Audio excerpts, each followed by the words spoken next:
In front of me is an LG F60, and today I will show you how to go through the process of the setup of the device.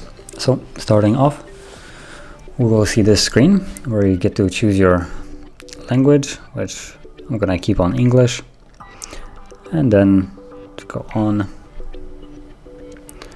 you can connect to Wi-Fi or mobile data. I'm gonna choose Wi-Fi, and then I'm gonna connect to my network. Then moving on,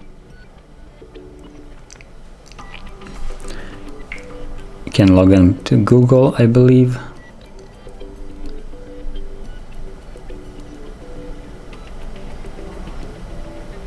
Yep, so let's put in the Google account. I'm gonna put in mine. You can actually skip this step if you don't want to.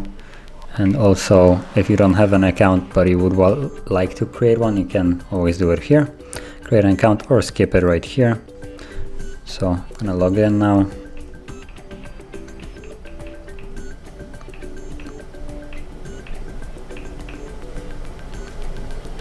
Okay, then let's go on.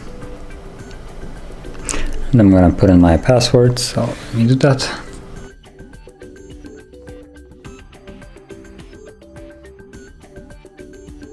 Okay, now once you tap on next, you'll see the terms of service from Google, so scroll down, tap on I agree. You can also read them to get accustomed to with their terms of service before you agree.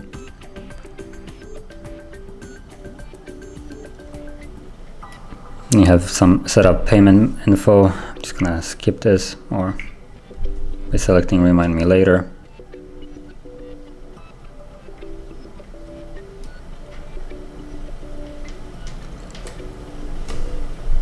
Then I have, because I logged into the Google, I can choose some kind of backup that the device is created by selecting which one I would like, but I'm actually gonna skip it if I can. Set up as a new device, so I'm gonna select this and tap on done, and then next. And then Google services, backup your phones. Basically, it will act as Google backup, which whatever you input to, let's say like calendar or whatever, it will be synced to every other device that is logged into the same Google account. And location, this can be disabled or enabled normally in the notification panel when you pull it down.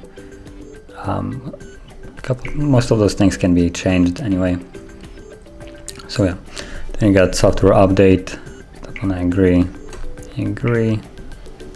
tap on next. Next security, just gonna skip it. Then you get to choose the name of the device and basically what it will be displayed as when you're, for instance, trying to connect this device with another one through Bluetooth. It will show on the other device as F60, so it can stay as it is. And I think that is the end of the setup process. So that is basically how you set it up. And if you found this very helpful, don't forget to hit like, subscribe, and thanks for watching.